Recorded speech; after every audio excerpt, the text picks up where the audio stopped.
And I think it's just because we haven't talked that much about red zones and how they're made up. So what's your elevator pitch to those who are still skeptical? It's natural to talk a lot about blue zones because that's our big innovation to the gameplay loop. But always from the very beginning, like my very first design pitch had red zones as well, because I recognized that if you just instance everything, you have a game that, plays like Helldivers. And nothing wrong with Helldivers, it's a fantastic game, but I think most people would not say it's an MMO because you don't have that aspect of the other players.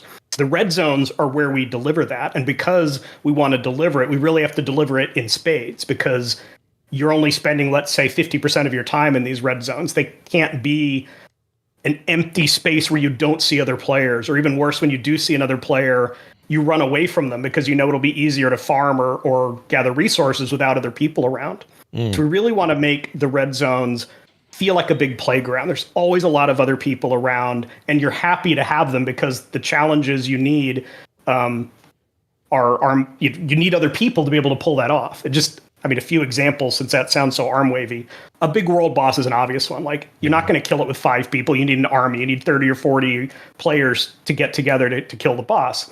But we want to try a lot of other things besides that. Like,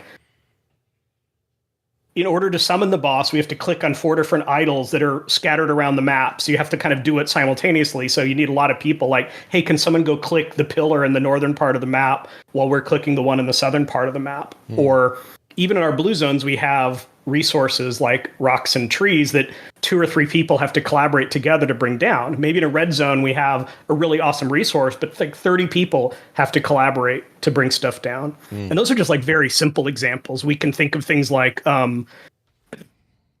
PvE competition or races where like the first group to do X is the one that gets the reward.